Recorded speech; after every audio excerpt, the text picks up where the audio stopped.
আল্লাহ আল্লাহ আমাদের সকলকে বোঝার তৌফিক দান করেন, যারা বলেন আমিন। বিপদে মুসিবতে পেরেশানিতে সবসময় আল্লাহর প্রতি ভরসা আমরা রাখবো। আল্লাহ আমাদের সকলকে বোঝার তৌফিক দান করেন, যারা বলেন আমিন। কিছুক্ষণের মধ্যে আল্লামা কাইম সাহেব তিনি আসবেন। আমি সংক্ষিপ্ত ভাবে আপনাদের জন্য, যখন ওয়াজ নসিহত শুনতে আসবে, রাস্তার মাঝখানে কেউ যদি মারা যায়, কেউ যদি ইন্তেকাল হয়ে যায়, সেই মৃত্যুটা আমার আল্লাহ রাব্বুল আলামিন সাধারণ মৃত্যু হিসাবে কবুল করবেন না। আমার আল্লাহ রাব্বুল আলামিন তাকে শহীদদের মর্যাদা, শহীদদের সম্মান আল্লাহ রাব্বুল আলামিন তাকে দান করবেন। আমরা এখানে উপস্থিত হতে পেরেছি, আমরা ভাগ্যবান।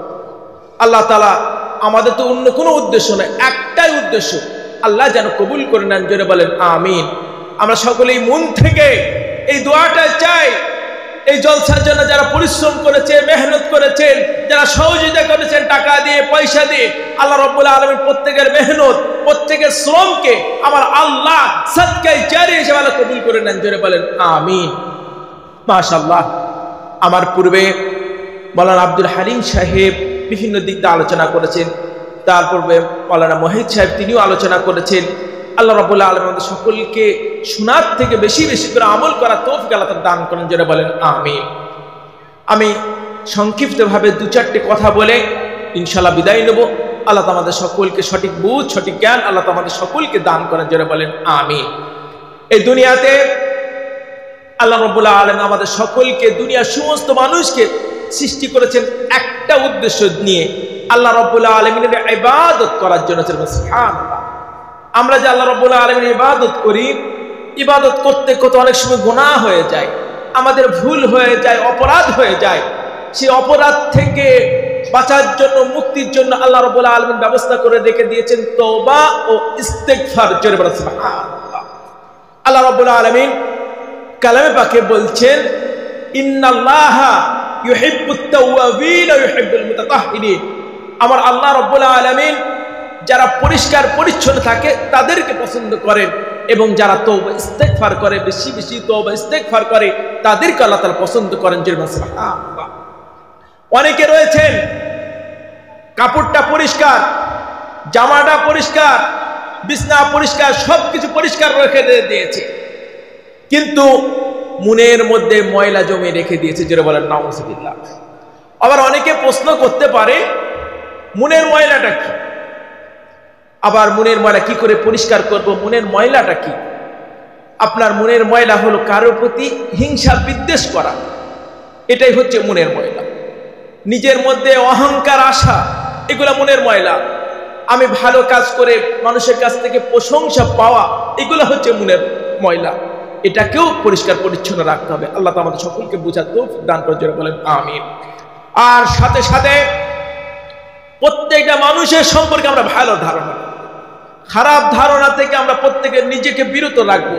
কারণ রাসূল সাল্লাল্লাহু আলাইহি ওয়াসাল্লাম বলছেন, ইয়াকুম ওয়াজ্জন, তোমরা খারাপ ধারণা, কুধারণা থেকে দূরে থাকো।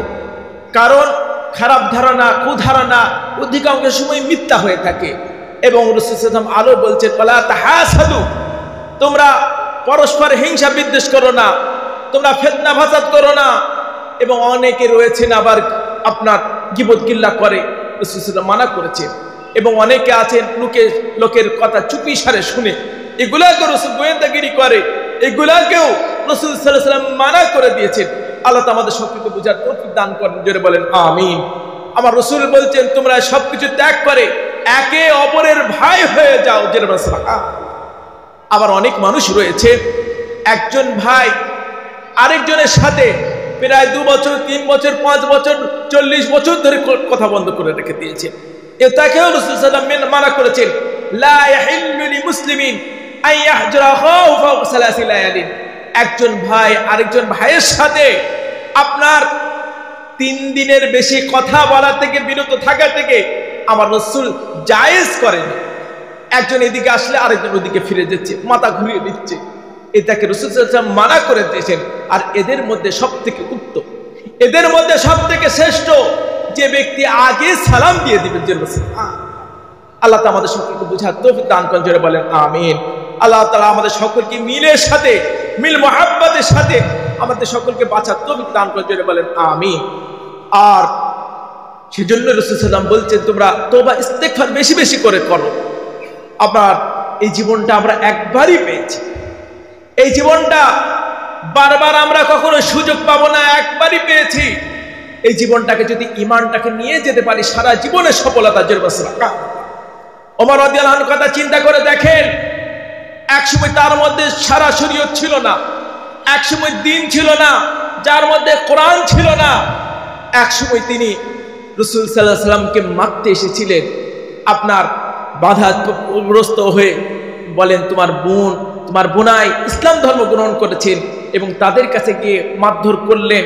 এবং যখনই বলতেন কি পড়ছো, যখনই কোরআনের আওয়াজ শুনলেন, যখন সূরা তাহা তেলাওয়াতটা শুনলেন, তার জীবনটাকে পরিবর্তন হয়ে গেল।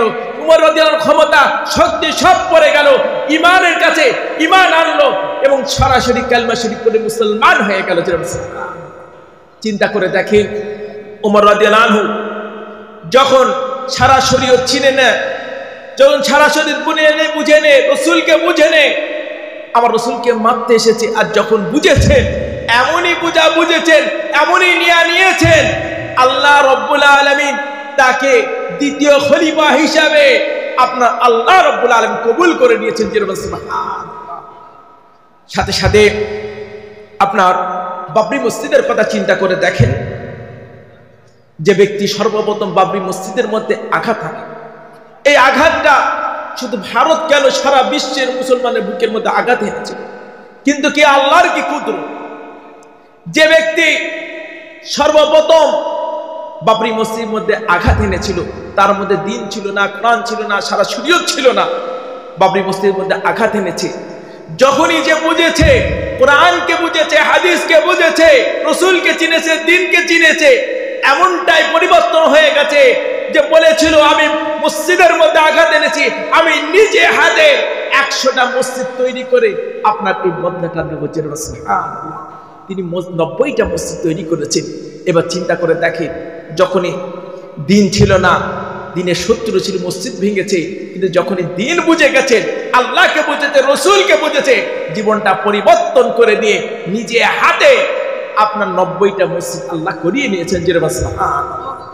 এবার নিজেদের কথা চিন্তা করে দেখেন, আল্লাহ রাব্বুল আলামিন অসংখ্য নিয়ামত দান করেছেন, সব থেকে বড় নিয়ামত হচ্ছে ঈমান। আমাদেরকে আল্লাহ তাআলা দিয়েছেন, ঈমান দিয়েছেন, কিন্তু আমাদেরকে সকলকে জ্ঞান আছে, বুদ্ধি আছে, কিন্তু আমরা জানি, প্রত্যেকেই জানি নামাজ ফরজ।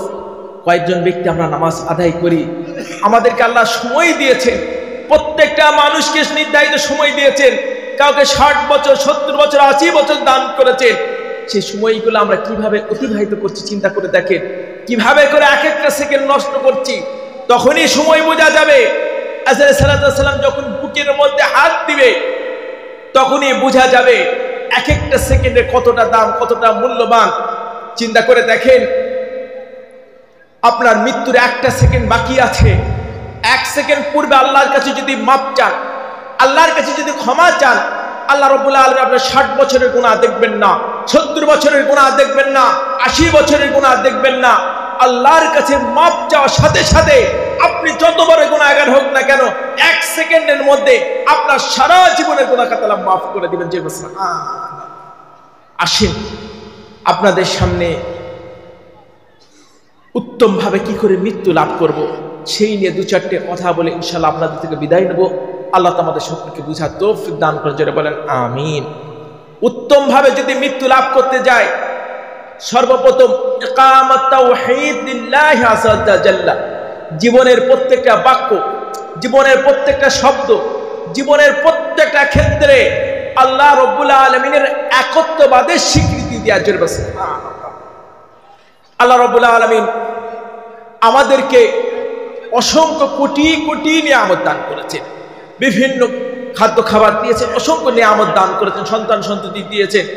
এর থেকে সব থেকে বড় নিয়ামত হচ্ছে কোন জিনিসটা বলতে পারবেন? সব থেকে বড় নিয়ামত কি? আল্লাহ রাব্বুল আলামিন কোন নিয়ামত আমাদেরকে সব থেকে বড় নিয়ামত দান করেছেন? আল্লাহ রাব্বুল আলামিন যত নিয়ামত দান করেছেন, সব থেকে বড় নিয়ামত আল্লাহ রাব্বুল আলামিন আমাদেরকে ঈমান দান করেছেন। এর থেকে বড় নিয়ামত আর হতে পারে না। দাদা হুজুর বেগম রহমাতুল্লাহ আলাইহি বাংলা জমিনে যেখানে গেছেন, বাংলা জমিনে মানুষকে বুঝিয়েছেন বাবারা তোমরা ঈমানটাকে বাঁচাও, ঈমানটাকে বাঁচাও। একজন ঈমানদারের মর্যাদা, একজন ঈমানদারের সম্মান আল্লাহ রাব্বুল আলামিন যে আরশে আজিমের মধ্যে উপবিষ্ট রয়েছেন তার থেকেও একজন ঈমানদারের মর্যাদা, একজন ঈমানদারের সম্মান তার থেকে আল্লাহ বেশি রেখে দিয়েছেন। তাই চিন্তা করে দেখেন, ঈমানটাকে সব অবস্থাতে রক্ষা করতে হবে। অখাইরিহি ওয়াশাররিহি মিনাল্লাহি তাআলা, ভালো মন্দ যা কিছু হয় সবকিছু আল্লাহর তরফ থেকে হয়, এই বিশ্বাস অন্তরের মধ্যে নাযিল করতে হবে। হাদিসে আছে আল্লাহ রাসূল সাল্লাল্লাহু আলাইহি ওয়াসাল্লাম বলছেন, মান ক্বালা আখির কালামিহি লা ইলাহা ইল্লাল্লাহ, যে ব্যক্তি জীবনের শেষ বাক্যটি হবে, শেষ শব্দটি হবে লা ইলাহা ইল্লাল্লাহ, আল্লাহ রাব্বুল আলামিন অবশ্যই অবশ্যই জান্নাত দিবেন। আমরা কেউ কি বলতে পারবো আমাদের জীবনের শেষ বাক্যটি হবে, শেষ শব্দটি হবে লা ইলাহা ইল্লাল্লাহ? আমরা কেউ বলতে পারবো না। যদি ঈমান মজবুত থাকে, আল্লাহর প্রতি বিশ্বাস যদি মজবুত থাকে, কাউকে বলে দিতে হবে না, কাউকে শিখাতেও হবে না, তার মুখ দিয়ে তার জবান থেকে অটোমেটিক ভাবে আল্লাহ রাব্বুল আলামিন কালমা শরীফ নসিব করে দিবেন। সাথে সাথে আল্লাহ রাব্বুল আলামিনকে ভয় করে চলা। আপনার দুনিয়ার যতগুলা নিয়ম কানুন আছে, যদি মানুষকে খারাপ কাজ থেকে বিরত রাখা হয়, আপনার হাজার নিয়ামত থাকুক, হাজার আপনার আইন কানুন থাকুক, হাজার আপনার নিয়ম কানুন থাকুক, মানুষকে কখনোই খারাপ কাজ থেকে বিরত রাখা যাবে না যদি আল্লাহর প্রতি যদি না ভয় থাকে। যখন বান্দার কাছে আল্লাহর ভয় থাকবে, বান্দা যা ইচ্ছা তাই করতে পারবে না, লোকের সম্পত্তি সে আত্মসাৎ করে নিতে পারবে না, আপনার মানুষকে হিংসা ফিতনা ফাসাদ করতে পারবে না। যদি আল্লাহর যদি ভয় না থাকে, সে ব্যক্তি যা ইচ্ছা তাই করতে পারবে। জোরে বলেন নাউযুবিল্লাহ। আর যারা আল্লাহ রাব্বুল আলামিনকে ভয় করে চলবে, আল্লাহ রাব্বুল আলামিন তার জন্য প্রত্যেকটা কঠিন কাজগুলোকে সহজ করে দিবেন। সুবহানাল্লাহ। মহান আল্লাহ রাব্বুল আলামিন কালাম পাকে বলছে, ওয়ামান ইয়াত্তাকিল্লাহা ইয়াজআল লাহু মাখরাজা ওয়া ইয়ারযুকুহু মিন হাইসু লা ইয়াহতাসিব। যারা আল্লাহ রাব্বুল আলামিনকে ভয় করে চলবে, তার জন্য আল্লাহ রাব্বুল আলামিন এমন জায়গা থেকে রিজিকের ব্যবস্থা করে দিবে, সে ব্যক্তি কখনো চিন্তাও করতে পারেনি, পরিকল্পনাও করতে পারেনি।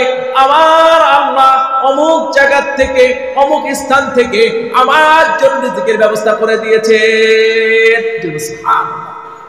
আর মানুষের সব থেকে কঠিন মুহূর্ত হলো মৃত্যু।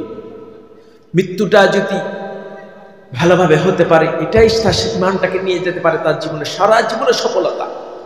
আর যারা আল্লাহ রাব্বুল আলামিনকে ভয় করে চলবে, আল্লাহ তাআলা প্রত্যেকটা কঠিন কাজগুলোকে সহজ করে দিবেন।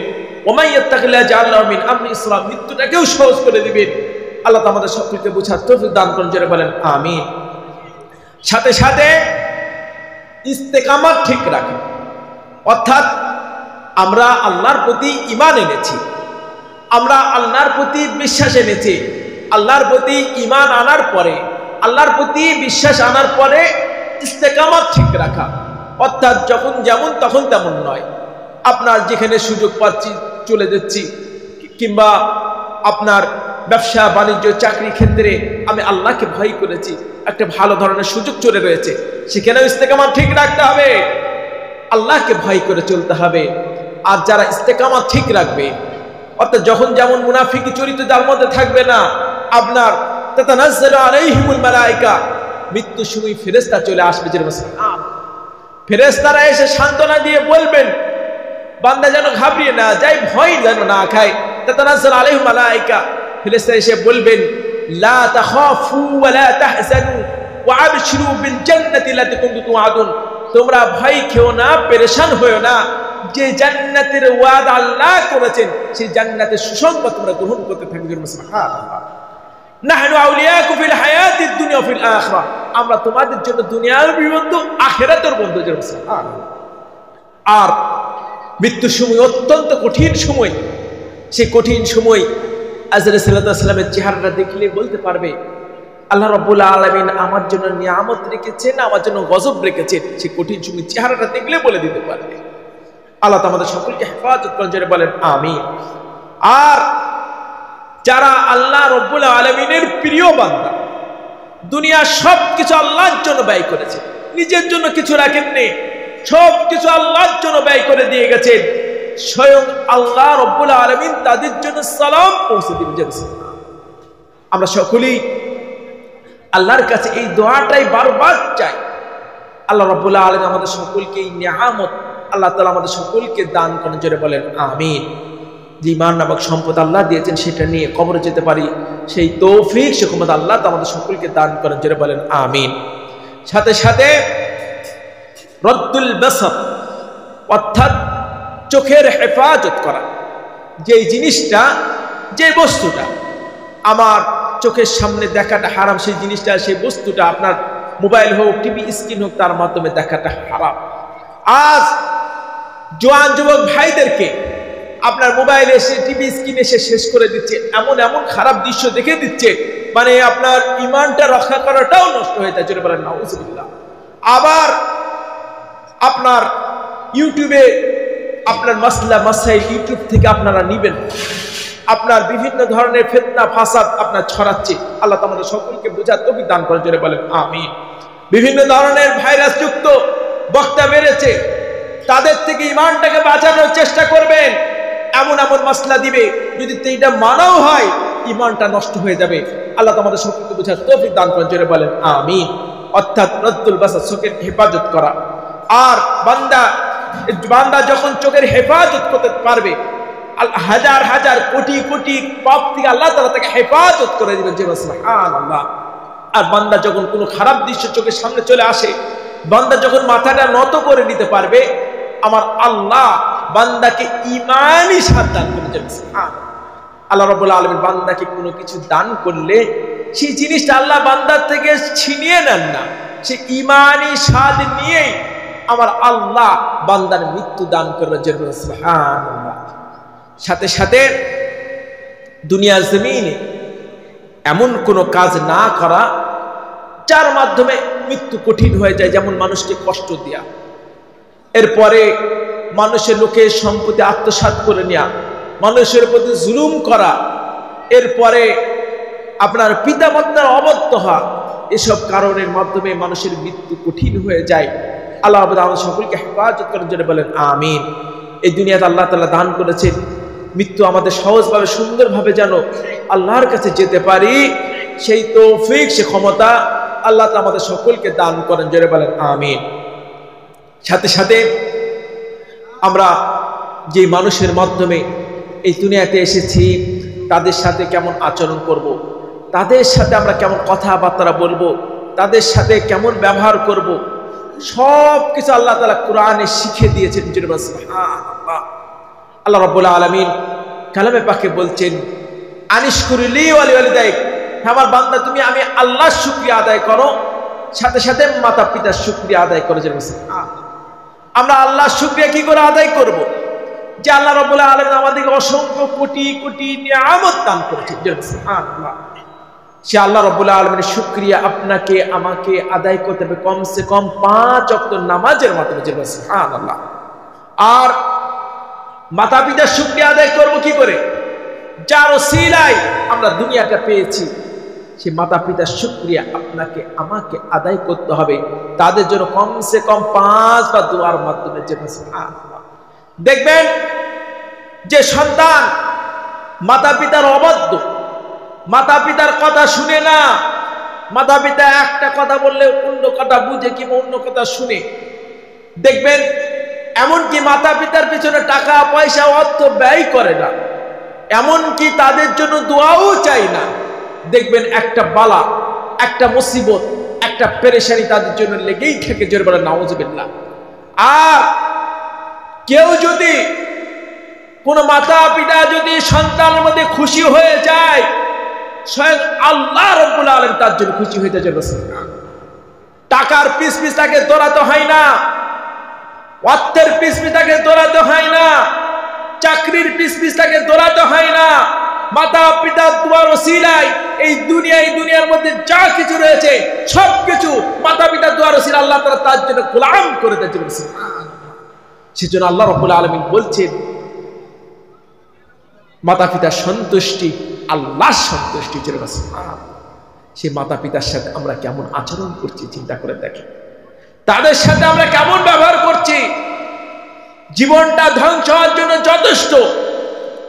মাতা পিতাকে হাত তুলে বদদোয়া করতে হয় না, হাত তুলে তাদের জন্য বদদোয়া করতে হয় না। যদি একটা শব্দ করে ফেলে, একটা আঘাত করে ফেলে, তার জীবন ধ্বংস হওয়ার জন্য যথেষ্ট। জোর বলেন নাউজুবিল্লাহ। আর মাতা পিতা যদি খুশি হয়ে যায় জীবন সফলতার জন্য, তাদের জন্য একটা দোয়াই তার জন্য যথেষ্ট। আমাদের সকলের আল্লাহ তাআলা বুঝার তৌফিক দান করেন, জোরে বলেন আমিন। মক্কা শরীফের একজন সম্মানিত ইমাম ছিলেন। তাকে একবার জিজ্ঞেস করা হলো, প্রশ্ন করা হলো, আপনি তো দীর্ঘদিন যাবৎ আমাদের কাবা শরীফে ইমামতি করছেন, আপনি কিভাবে এখানকার ইমামতির সুযোগ পেয়েছেন, কিভাবে করে? তখন ওই ইমাম সাহেবটা বলছেন, আমার মায়ের বদদোয়াতে আমি এখানে সুযোগ পেয়েছি। বলছে মায়ের বদদোয়াতে সে আবার কি? তখন তিনি বললেন, আমি ছোটবেলায় দুষ্ট প্রকৃতির মানুষ ছিলাম। ওনার বাড়ি জিজানের দিকে ছিলেন। যাই হোক, ছোটবেলায় দুষ্ট প্রকৃতির মানুষ ছিলাম, মানুষকে অত্যাচার করতাম, মানুষের প্রতি জ্বালাতাম, আপনার ঢিল ছুঁড়ে মারতাম। তখন আমার মায়ের কাছে কেউ যখন এসে নালিশ জানাতো, আমার মা অন্য কিছু বলতেন না, আল্লাহ যেন তোকে কাবা শরীফ ইমাম করে দেয়। আবার কেউ কষ্ট পেত, তখন মা একটাই দোয়া বলতেন, আল্লাহ যেন তোকে কাবা শরীফে ইমাম করে দেয়। সে মায়ের বদদোয়াতেই আল্লাহ তাআলা আমাকে কাবা শরীফে ইমাম হিসেবে আল্লাহ কবুল করে নিয়েছেন। আবার অনেকে রয়েছেন সন্তানের জন্য বদদোয়া করেন। কেউ বদদোয়া করবেন না। আপনার তাদের জন্য ভুল করেছে, অপরাধ করেছে, মাথায় হাতটা বুলিয়ে দেন। আবার অনেক পিতা মাতা রয়েছে, আপনার সন্তানের সাথে খ্যাচ খ্যাচ খ্যাচ খ্যাচ করে, আপনার সন্তানও অতিষ্ঠ হয়ে যায়, আপনারও বদদোয়া পেয়ে যায়। সেজন্য সবসময় আপনার লোকমান হাকিম তার সন্তানকে আদর করে দেখেছেন, ভালোবেসে দেখেছেন। ইয়া বুনাইয়া, কত সুন্দর ব্যবহার করেছেন। অপরাধ করেছে, ভুল করেছে, তো মাথায় হাত বুলে দেন, বাবা এই জিনিসটা আমাদের ইসলামের মধ্যে নেই, একটু ভালো করে বুঝান, দেখবেন নরম হয়ে যাবে। সবসময় হিকমতের সাথে কাজ করতে হবে। আল্লাহ তাআলা আমাদের সকলকে বুঝার তৌফিক দান করেন, আমিন। সাথে সাথে সন্তানকে দ্বীনের শিক্ষা দান করা, সন্তানকে দ্বীনের ওপর রাখা, দ্বীনের শিক্ষা দান করা। অর্থাৎ আপনি ডাক্তার, ইঞ্জিনিয়ার সবকিছু পড়ান, কেউ কিছু মানা করছে না, সাথে সাথে দ্বীনটাকে শেখান, দ্বীনটাকে বুঝান। আপনার লোকমান হাকিম তার সন্তানকে সর্বপ্রথম শিখাচ্ছে, বুঝাচ্ছে, ইয়া বুনাইয়া লা তুশরিক বিল্লাহ, সর্বপ্রথম শিখাচ্ছে, আমার বৎস, আমার ভালোবাসার সন্তান, তুমি আল্লাহর সাথে শিরিক করো না। এর পরের আয়াতেই আল্লাহ রাব্বুল আলামিন বলছেন, আর দীর্ঘ আয়াত না, পরের আয়াতে আল্লাহ বলছেন, ওয়াবিল ওয়ালিদাইনি ইহসানা। সুবহানাল্লাহ। আপনার সন্তানের সাথে আল্লাহর সাথে পরিচয় করে দিবেন, আল্লাহকে চিনে দিবেন, দ্বীনকে শিখাবেন, সারা শরীয়তকে শিখাবেন, আল্লাহ আপনার সাথে পরিচয় করে দিবেন। সুবহানাল্লাহ। লোকমান হাকিম বলছেন, যদি দুনিয়ার কোনো মানুষকে যদি বলা হয় একটা দায়িত্ব ছেড়ে দিতে, একটা দায়িত্ব ছেড়ে দিতে, সর্বপ্রথম সন্তান তার মাতা পিতার দায়িত্বটাই ছেড়ে দিতে বলেন না। যাই হোক, আল্লাহর সাথে পরিচয় করে দেবো সন্তানের, আবার আল্লাহ আপনার পিতা মাতার সাথে পরিচয় আল্লাহ করে দিবেন। সুবহানাল্লাহ।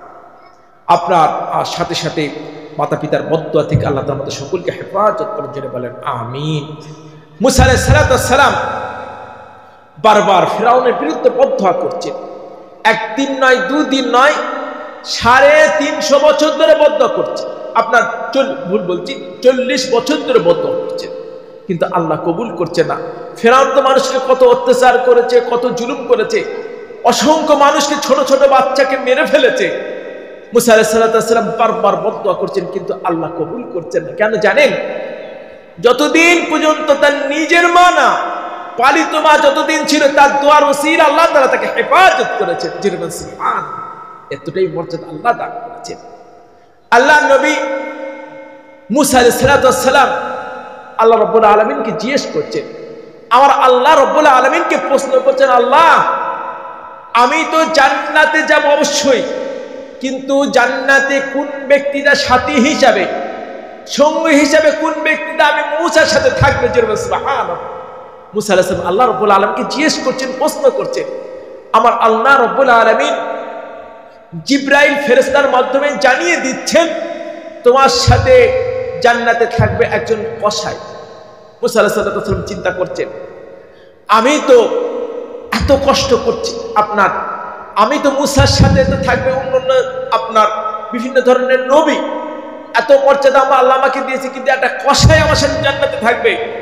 তখন তিনি চিন্তা করলেন, কোন কসাইয়ের খোঁজ খবর নিলেন, দেখলেন কি এমন ইবাদত রয়েছে, কি এমন আমল রয়েছে যে আমি মুসার সাথে সে ব্যক্তিরা জান্নাতে থাকবে। আপনার গিয়ে দেখেন সেই কসাইটা গোশত বিক্রি টিক্রি করার পরে একটা টুকরো গোশত বাড়ির দিকে রওনা হয়েছে। যে সুবহানাল্লাহ, মুসা আলাইহিস সালাম আস্তে আস্তে পিছু দেখছেন, কসাইটা আস্তে আস্তে এগিয়ে যাচ্ছেন। বাড়িতে গিয়ে দেখেন একটা রুগ্ন শুকনো মা তার জন্য অপেক্ষা করছে। যে বাড়িতে গিয়ে সুন্দর মতন মাতা পিতাকে গোসল করে দেয়, মাথাটা মুছিয়ে দেয়, মাথাটা আছড়িয়ে দেয়, কাপড় চোপড় পরিবর্তন করে দেয়, আপনার এরপরে চুলটাকে আছড়িয়ে দেয়। এরপরে আপনার যে গোশতটা নিয়ে গেছিল, গোশতটা যখন রান্না করে, রান্না করার পরে তার মায়ের নিচে হাতে যখন খাবারটা মুখে তুলে দেয়, তার মা তার জন্য অন্য কোনো দোয়া চায় না, একটাই দোয়া চায়, আল্লাহ যেন হযরত মুসার সাথে তোকে জান্নাতের ব্যবস্থা করে দেয়। যে আল্লাহ রাব্বুল আলামিন সত্যি সত্যি সে মুসা আলাইহিস সালামকে জান্নাতের ব্যবস্থা করে দিয়েছেন। জোরে বলেন সুবহানাল্লাহ। আল্লাহ তো আমাদের সকলকে বুঝার তৌফিক দান করেন। জোরে বলেন আমিন। আপনার দোয়ার জন্য বিভিন্ন জায়গায় যেতে হবে না, দোয়া তো আপনার কাছেই রয়েছে, আমরা অনেকে বুঝতে চাই না।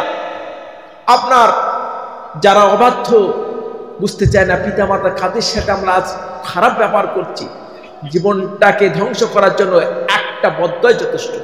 আমি বলছি না প্রত্যেকটা দিন মাতা পিতাকে গোশ মাছ খাওয়াতে হবে, তা না। আপনি তাদের সাথে একটু ভালো আচরণ করেন, তাদের সাথে গিয়ে একটু ভালো করে কথা বলেন, মাথায় একটু হাত বুলিয়ে দেন, সুন্দর আচরণ করেন। আপনার মাতা পিতার একটা দোয়া আপনার জন্য যথেষ্ট। ছিল সুবহানাল্লাহ, আমার আল্লাহ আপনার জন্য খুশি হয়ে যাবে। যে সুবহানাল্লাহ, আল্লাহ তো আমাদের সকলকে বোঝার তৌফিক আল্লাহ তাআলা সকলকে দান করেন। জোরে বলেন আমিন। জুরাইব নামক আরেকটা হাদিস আপনাদেরকে আমি বলছি, আর টাইম অত্যন্ত কম। জুরাইব নামক একজন ব্যক্তি ছিলেন, তিনি নামাজটাকে অত্যন্ত ভালোবাসতেন, নামাজ আদায় করতেন। আপনার নামাজ আদায় করার জন্য বনী ইসরাইলদের ঘটনা এটা, নামাজ আদায় করার জন্য একটা জায়গা করে নিয়েছিলেন। আপনার জায়গা করে সেখানে তিনি নামাজ আদায় করতেন, আল্লাহকে ডাকতেন, আল্লাহকে স্মরণ করতেন। এমন সময় তার আম্মা তাকে ডাকতে, জুরাইব, সেই ডাকে কোনো সাড়া শব্দ দেয় না। তিনি চিন্তা করে দেখেন, আমার নামাজ আমার মা। কিন্তু একটা মাসলা আপনাদেরকে বলে যায়, আল্লাহ রাব্বুল আলামিন মাতা পিতাদেরকে এতটা সম্মান, এতটা ইজ্জত আমার আল্লাহ দিয়েছেন। আমার আল্লাহ বলছেন, ফরজ নামাজ ছেড়ে দেন, নফল নামাজে কেউ যদি মাতা পিতা ডাকে, আমার নামাজটাকে ছেড়ে দিয়ে তোমার মাতা পিতা ডাকে তুমি সারা দাও। জুরাইব দাঁড়িয়ে আছে, নামাজ পড়ছে, কোনো সারা শব্দ দেয় না। দ্বিতীয় দিন তিনি চিন্তা করে দেখে, আমার নামাজ আমার মা। দ্বিতীয় দিন আবার তার মা ডাকে, সেই ডাকেও কোনো সারা শব্দ দেয় না। তিনি চিন্তা করে দেখেন, আমার নামাজ আমার মা। তৃতীয় দিন আবারও ডাকে, জুরাইব, কোনো সারা শব্দ নেই। তখন তার মা তার জন্য একটা বদদোয়া করে দিয়ে গেছিলেন, একটা বদদোয়া করেছিলেন, আল্লাহ তাআলা তোকে জিনার অপবাদ না দিয়ে যেন তোকে যেন মৃত্যু যেন না দান করে। যেন নাউজুবিল্লাহ।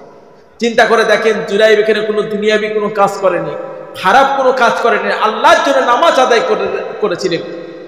তখন তার মা তার জন্য এই বদদোয়াটা করে দিয়েছিলেন, আল্লাহ যেন তোকে জিনার অপবাদ যেন না দিয়ে যেন মৃত্যু যেন না দান করে। যেন বলে নাউজুবিল্লাহ।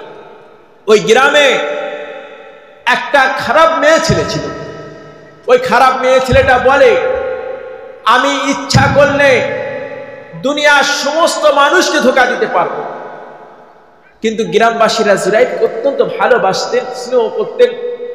আপনার বললেন, তুমি যদি দুনিয়ার সমস্ত মানুষকে যদি ধোঁকা দাও, আমার জুরাইবকে তুমি ধোঁকা দিতে পারবে না। এতটা ভালোবাসা ছিল, এতটা তার প্রতি শ্রদ্ধা ছিল।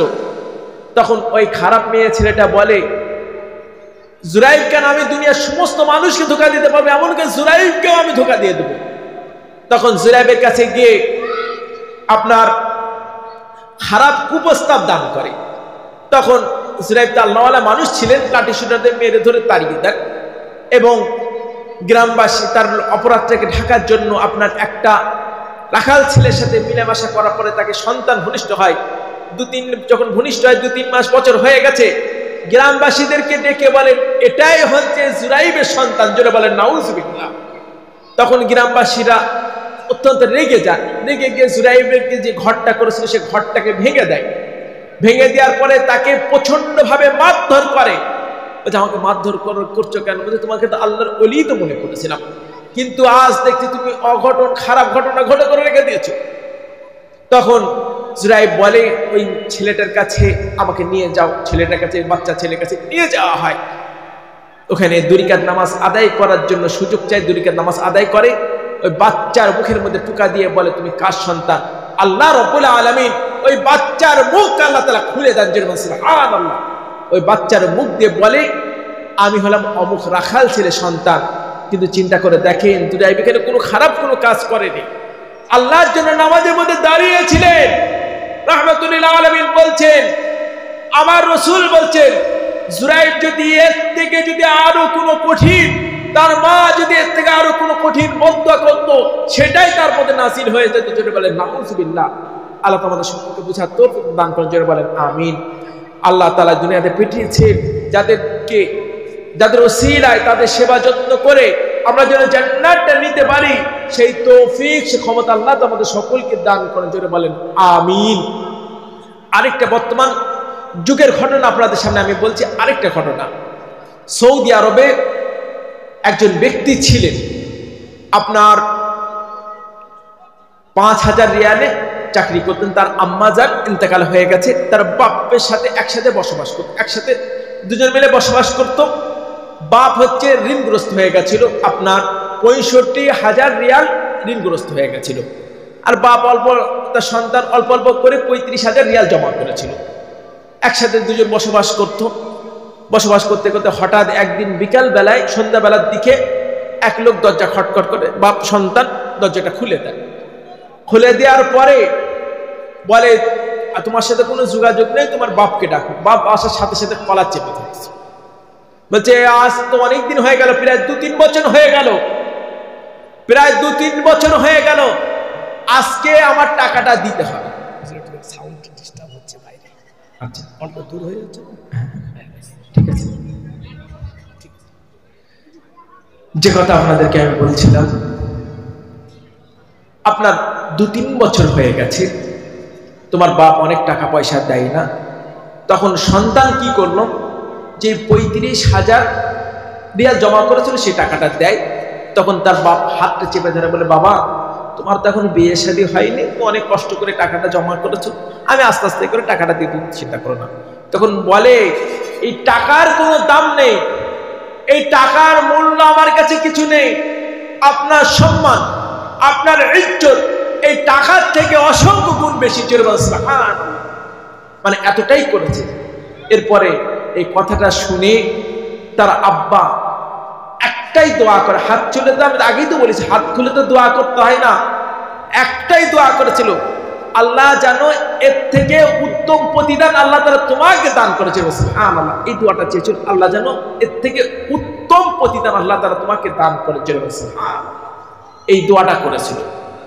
এরপরে পরের দিন যখন অফিসে যায়, দেখেন পুরাতন একজন বন্ধু এসেছে, তার সাথে কথাবার্তা বলে, সালাম আদান করার পরে বলে তুমি কত টাকা মাইনে চাকরি করো? বলে 5,000। বলছে এর থেকে উত্তম ব্যবস্থা আমি করে দিচ্ছি। একটা 15,000 অফার আছে, আমি তো ভালো চাকরি করি, একটা 15,000 রিয়ালের অফার আছে। তখন তাই সেই নতুন অফিসে নিয়ে যাওয়া হয়। নতুন অফিসে নিয়ে যাওয়ার সাথে সাথে একে পছন্দ হয়ে যায়, এতটাই যে পছন্দ হয় যে 3 মাসের অগ্রিম টাকা, যে টাকাটা ফেরত দিতে হবে না, সেই টাকাটাই দিয়ে দেয়। এরপরে কাঁদছো কেন? পুরো ঘটনা বলে আমার বাপের ওসিলা আল্লাহ তাআলা একটা ব্যবস্থা করে দিয়েছিল, আমি তো পেরেশানির মধ্যে পড়ে গেছিলাম, তখন খুশি হয়ে যে বাপ 65,000 রিয়াল টাকা দেনা ছিল, সে টাকাটাও দিয়ে দেয়। সুবহানাল্লাহ। এবং এর সাথে সাথে আপনার তাকে 5% শেয়ার হোল্ডার হিসাবে আল্লাহ কবুল করে নেন। মাতা পিতার সন্তুষ্টি, আল্লাহ সন্তুষ্টি আসে যাদের ওসিলা আমরা দুনিয়াতে এসেছি, তাদের সাথে ভালো ব্যবহার করে আমরা যেন জান্নাতটা নিতে পারি, সেই তৌফিক, সে ক্ষমতা আল্লাহ আমাদের সকলকে দান করার জন্য বলেন আমিন। তাদের সেবা যত্ন করে আমরা যেন জান্নাতটা নিতে পারি, সেই তৌফিক, সে ক্ষমতা আল্লাহ আমাদের সকলকে দান করার জন্য বলেন আমিন। তাদের যে অধিকার রয়েছে আপনার, সে পূর্ণ হক আমরা আদায় করতে পারি, সেই তৌফিক, সে ক্ষমতা আল্লাহ আমাদের দান করার জন্য বলেন আমিন। এবার দুরূদ শরীফ পড়েন, আল্লাহুম্মা সাল্লি আলা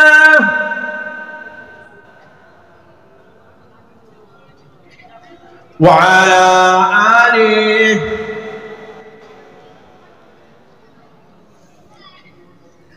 মাশাআল্লাহ।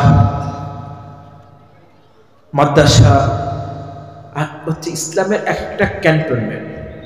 যেমন দেশকে রক্ষা করার জন্য যেরকম আপনার ক্যান্টনমেন্ট দরকার হয়, দুর্গ দরকার হয়, ঠিক তেমনি ভাবে এটাই হচ্ছে একটা ক্যান্টনমেন্ট। আপনার ব্রিটিশ আমলে অসংখ্য মাদ্রাসা, ওলামায়ে কেরাম, কয়েক লক্ষ আলেম ওলামাকে মেরে ফেলেছে। এরপরে আস্তে আস্তে করে তারা চেয়েছিল আলেম ওলামাদেরকে মেরে ফেললে ইসলাম ধ্বংস হয়ে যাবে চেয়েছিল, কিন্তু মাদ্রাসা প্রতিষ্ঠানটা হচ্ছে দুর্গ। এটাকে আমাদের প্রত্যেকটা মানুষকে রক্ষা করতে হবে। আল্লাহ তাআলা সকলকে বোঝার তৌফিক দান করার জন্য বলেন আমিন। আপনারা অনেক কষ্ট করেছেন, মেহনত করেছেন, আল্লাহ তাআলা প্রত্যেকের কষ্ট মেহনতকে আল্লাহ তাআলা কবুল করে নেন জন্য বলেন আমিন। আর জীবনে সর্ব অবস্থাতে, বিপদে মুসিবতে পেরেশানিতে, সর্ব অবস্থাতে আল্লাহর প্রতি ভরসা আমরা রাখবো। আপনার মুসা আলাইহিস সালামের জামানা, আপনার বনী ইসরাঈলদের একটা ঘটনা আপনার বলছি।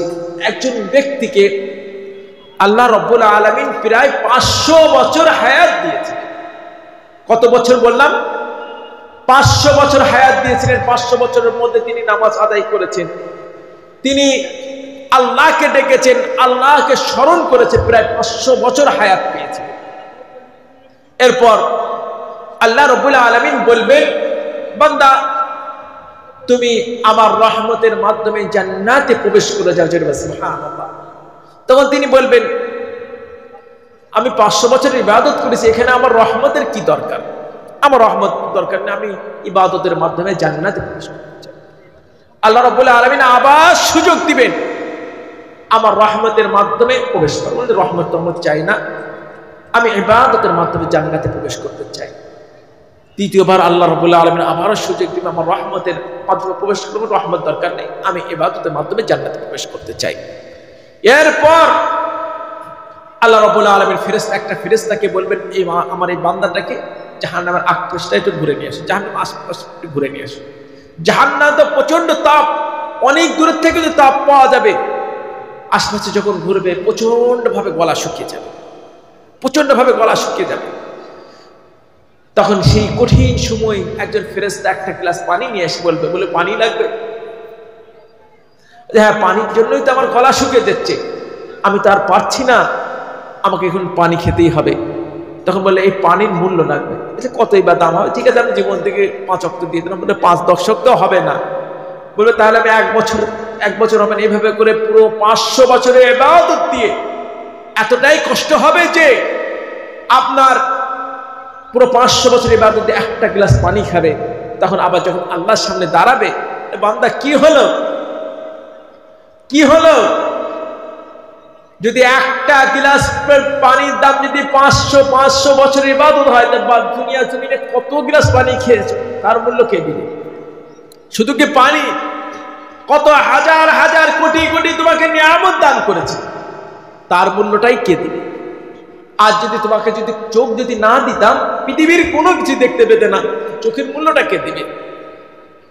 তখন আল্লাহ রাব্বুল আলামিন বলবেন, আল্লাহ অত্যন্ত ভালোবাসতেন, আমার আল্লাহ বলবেন, তুমি আমি আমার রহমতের মাধ্যমে জান্নাতে প্রবেশ করে যাও। সেজন্য সবসময় আল্লাহর রহমতের দিকে তাকিয়ে রাখতে হবে। কখনো হতাশাগ্রস্ত হবে না। যারা মুনাফিক তারাই হতাশাগ্রস্ত হয়।